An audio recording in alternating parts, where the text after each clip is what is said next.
Coucou les amis, on se retrouve pour une nouvelle vidéo. J'espère toujours que vous allez bien. Et puis donc pour cette huitième et neuvième étape, on est toujours dans le Vaucluse parce qu'on est toujours à la recherche de nos ancêtres. Et cette fois-ci, on est du côté de la grand-mère de Laurent. Et c'est pour ça qu'on est ici à Jonquière. En première partie, vous verrez là où on a stationné pendant trois nuits, je crois qu'on est resté là-bas. On était au domaine Rigaud, qui est un domaine en dehors du village et qui est au quartier des Débats. Et c'est dans ce quartier où est née la grand-mère de Laurent. Donc c'était pour faire un petit clin d'œil aussi. Et vous allez voir, c'est vraiment super super joli. Ensuite, on n'a pas forcément visité Jonquière parce que c'est pas un village. Alors, je voudrais pas vexer les habitants de Jonquière, mais c'est vrai que c'est pas un village très pittoresque, on va dire. Même quand on est allé à la mairie pour demander s'il y avait un petit circuit à faire dans le village ou s'il y avait quelque chose à visiter, la secrétaire n'a pas su nous répondre. Donc on a dit, bon, c'est qu'il ne doit pas y avoir grand-chose. Donc il n'y aura pas de visite du village à proprement parler. Voilà, vous verrez donc uniquement les paysages du domaine Rigaud. Et puis à la fin de cette première partie, Laurent a essayé le drone pour la première fois. Donc il a fait une petite vidéo. Mais vous me direz ce que vous en pensez. Bon, c'est sa première fois, hein, donc c'est pas forcément évident. Il faut qu'il s'habitue. Mais moi je trouve que ça rend pas trop mal quand même. Donc voilà. Donc en deuxième partie, nous sommes allés donc à Châteauneuf-du-Pape. Alors toujours un petit peu avec cette histoire d'arbre généalogique, puisque là cette fois-ci c'est un grand-oncle de Laurent qui a vécu là-bas parce qu'il a travaillé dans un domaine au moulin de Tacussel, je crois que ça s'appelle. Il avait travaillé là-bas pour tailler les vignes et il a même épousé une demoiselle. Donc voilà. Donc Châteauneuf-du-Pape est aussi lié à notre famille. Donc oui, c'est un très joli village. Il y a ça, il y a pas de doute. C'est très touristique. Donc vous verrez la visite de la première partie du Châteauneuf-du-Pape. Et malheureusement, on n'a pas pu faire la deuxième partie. Et vous allez comprendre pourquoi ensuite. Je vais vous expliquer tout ça. Après avoir visité le village avec nous, bien sûr. Allez, je vous laisse visionner tout ça et on se retrouve tout de suite après.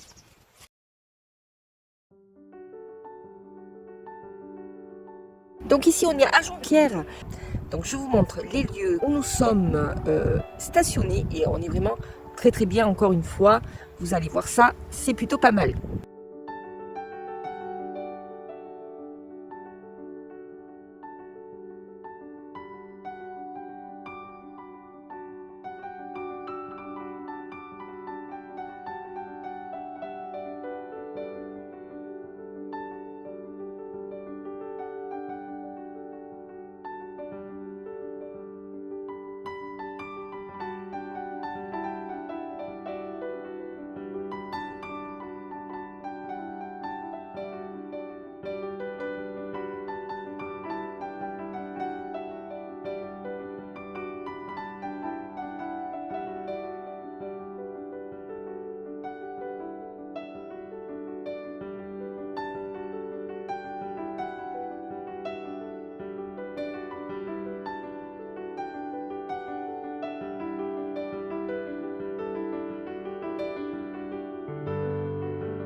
Coucou, je vous reprends. Alors on est ici à Châteauneuf-du-Pape. On a quitté Jonquière il y a presque 2 jours maintenant. Et on est au domaine pardon, au château Cabrières, juste à côté du village. On est encore à nouveau dans un domaine viticole. Très très sympa aussi, au milieu des vignes. Vous allez voir, c'est vraiment très très beau. Là, vous allez voir le domaine un petit peu sous la grisaille parce qu'aujourd'hui il fait pas très très beau. Le ciel est vraiment très voilé, voire chargé. On ne sait pas trop s'il va pleuvoir ou pas. Mais je vous ai également filmé hier une partie du domaine sous le soleil. Donc vous allez avoir des vidéos avec un petit peu de gris et un petit peu de soleil. Donc vous inquiétez pas, c'est parce que ça a été tourné à deux moments différents.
Donc hier, on est allé visiter le village qui est vraiment magnifique et très très très joli, très touristique aussi.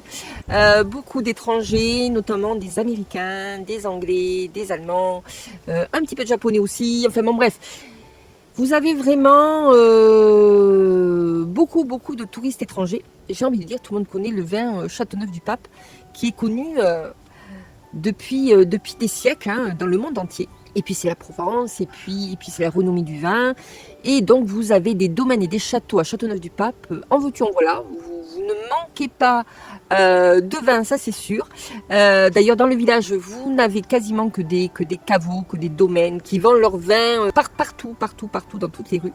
Que sur Châteauneuf, il doit y avoir une trentaine de domaines. Je me demande même s'il n'y en a pas plus, mais ne serait-ce que sur Châteauneuf, il doit y avoir une trentaine de domaines et de châteaux. Et ensuite tout autour, parce qu'en fait l'AOC Châteauneuf-du-Pape est un peu élargi et ça doit être immense le nombre de domaines qui est appellation Châteauneuf-du-Pape. Et puis ensuite, vous verrez la première partie du village sous soleil. Et puis la deuxième partie, alors normalement on y va cet après-midi, s'il ne pleut pas. On devrait monter au château du pape Jean XXII, qui est en ruine hein, malheureusement aujourd'hui, mais qui a été un magnifique château. Et je vous raconterai un petit peu l'histoire de ce château qui est plutôt original. Alors Châteauneuf-du-Pape est la première appellation d'origine contrôlée. Résidence d'été des papes avignonnais, Châteauneuf-du-Pape conserve encore les vestiges de son château des papes. De par sa situation, le long du fleuve Rhône, son patrimoine architectural témoigne de son histoire de village fortifié, mais aussi de villégiature. Il est aussi un village typiquement provençal qui invite à la douceur de vivre et à la découverte de son terroir gourmand. Châteauneuf-du-Pape, reconnu site remarquable du goût en 2006 et premier AOC de France depuis 1936, est également un charmant village de 2100 habitants situé à flanc de rocher.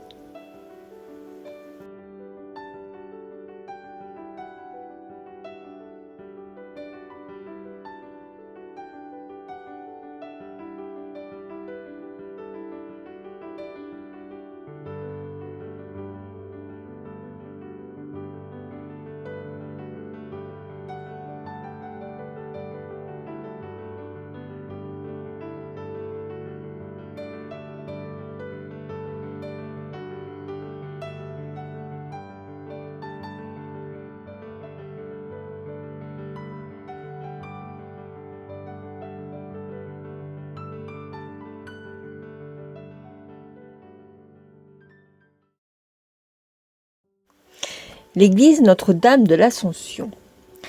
La particularité de cette église, édifiée avant 1155, réside dans le fait anecdotique. Jusqu'au XVIIIe siècle, les villageois aisés pouvaient choisir d'être enterrés dans l'église. Les dalles recouvrent donc un vrai cimetière.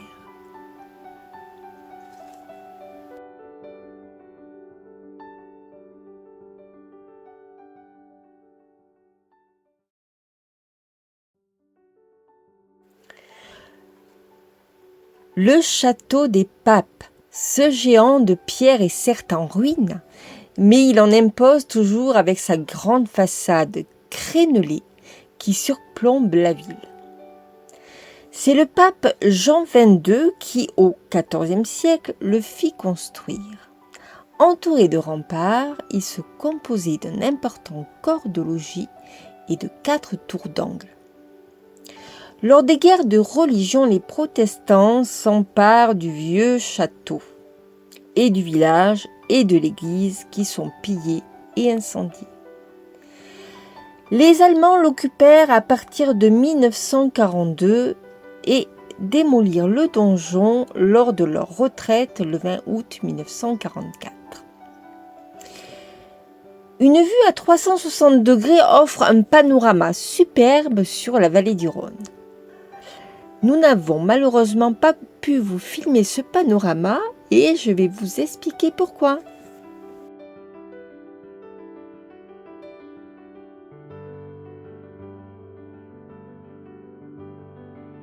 Et bien voilà, après cette belle journée, cette belle après-midi au village de Châteauneuf-du-Pape, on est arrivé un petit peu tard et on s'était dit donc le lendemain, on irait voir la deuxième partie du village, c'est-à-dire le château des Papes et puis tout ce qui est aux alentours.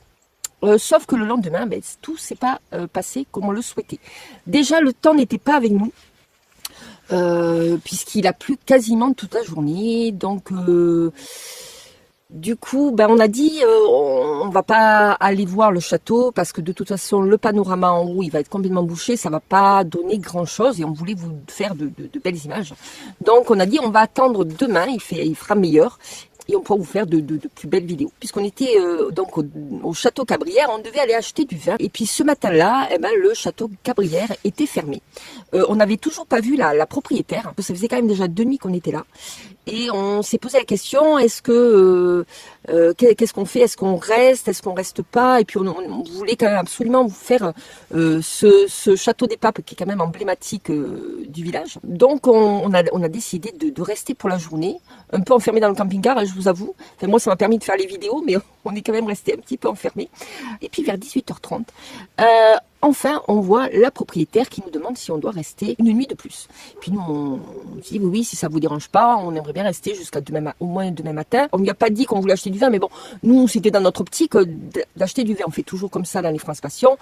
On achète toujours quelque chose aux agriculteurs. Parce que je trouve que c'est la moindre des choses. Même si le vin est un peu cher à Châteauneuf-du-Pape, parce qu'on paye un petit peu le prestige du vin, hein, ce qui est normal.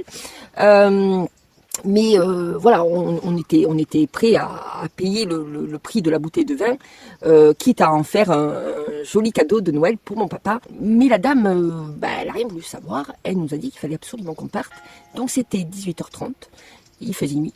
Il pleuvait. Obligé de remballer toutes nos affaires et on est parti vers 19h du château. Alors, elle est tout à fait dans son droit de nous dire de partir. Elle est chez elle. Et puis nous aussi, ça a été une erreur de notre part. On aurait dû peut-être l'appeler en lui demandant si ça la dérangeait pas qu'on reste une nuit de plus. Et on l'a pas fait et ça a été une erreur de notre part. La seule chose, c'est que vu l'heure, elle aurait pu nous permettre de rester une nuit de plus et qu'on parte le lendemain matin à la première heure. Ça lui aurait rien changé de plus et nous, vous allez voir, on aurait passé une meilleure nuit. Donc, on prend nos clics et nos claques et on se retrouve sur la route. On voulait pas partir trop loin parce qu'on avait encore quelques endroits à faire pas trop loin, donc on voulait pas faire des kilomètres et des kilomètres.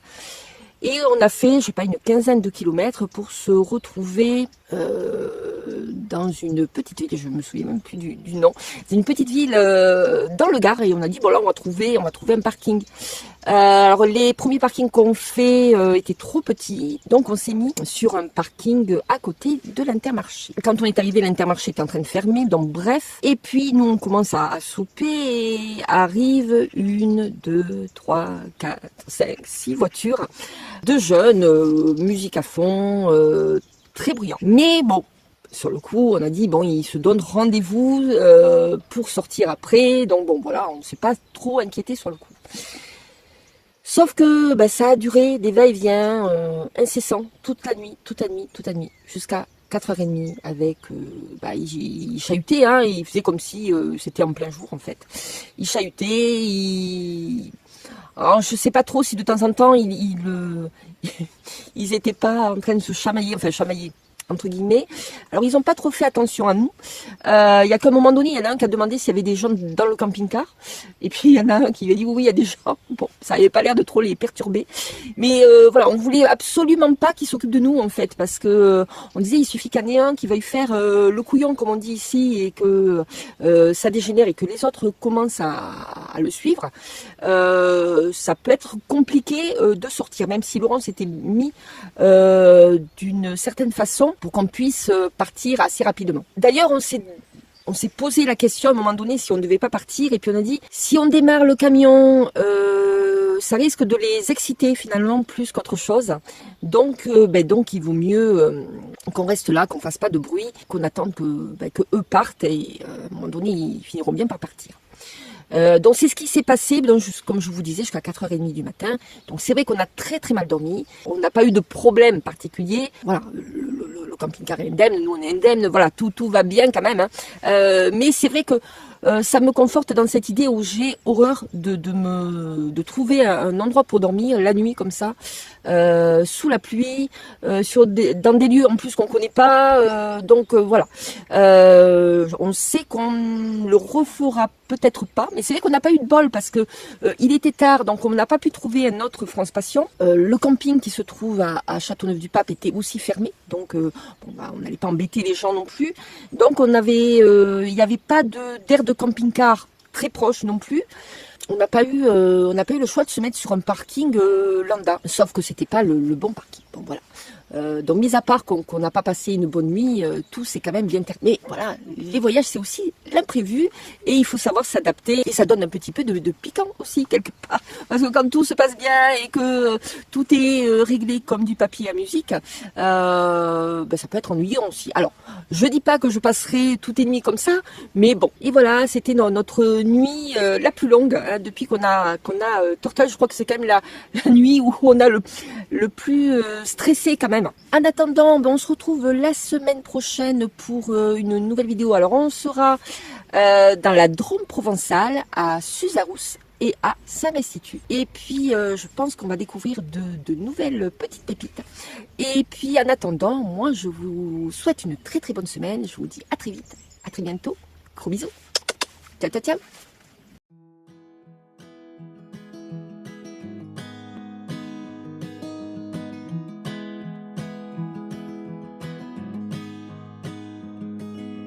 I'll be right behind you, Josephine.